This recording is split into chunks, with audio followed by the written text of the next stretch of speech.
बिल्कुल, मैं आपको एक मजेदार और सीख देने वाली कहानी सुनाता हूँ, जिसमें एक लालची किसान है और उसके खेत में उगने वाले 100 से 200 वॉट के बिजली बल्बों का जिक्र आता है।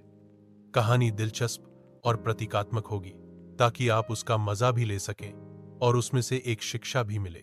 कहानी: लालची किसान और बिजली के बल्बों का खेत। बहुत समय पहले की बात है। एक गांव में रघु नाम का एक किसान रहता था। रघु मेहनती तो था, लेकिन उसमें एक बहुत बड़ी खामी थी। वो बहुत लालची था। उसे हमेशा ज्यादा पाने की लालसा रहती थी, चाहे उसका कोई मतलब हो या नहीं। एक दिन गांव में एक जादूगर आया। वह सबको अजीब अजीब चीजें बेच रहा था।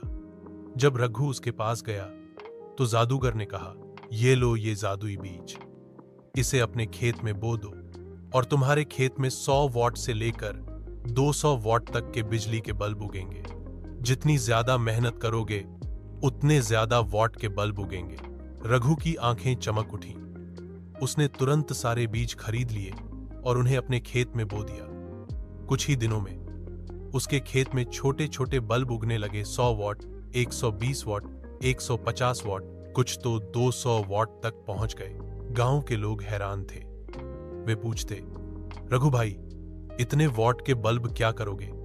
रघु मुस्कुराता और कहता, जितना ज्यादा वॉट उतनी ज्यादा रोशनी, और जितनी ज्यादा रोशनी उतना ज्यादा पैसा।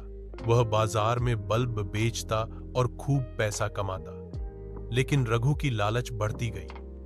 अब वो दिन रात खेत में काम करता, खाद पानी जरूरत से ज्यादा डालता, ताकि हर बल्ब 200 वॉट का हो जाए। धीरे धीरे जमीन थकने लगी, पौधे जलने लगे, 100 वॉट के बल्ब फटने लगे और 200 वॉट के बल्बों में शॉर्ट सर्किट होने लगा। एक दिन खेत में इतना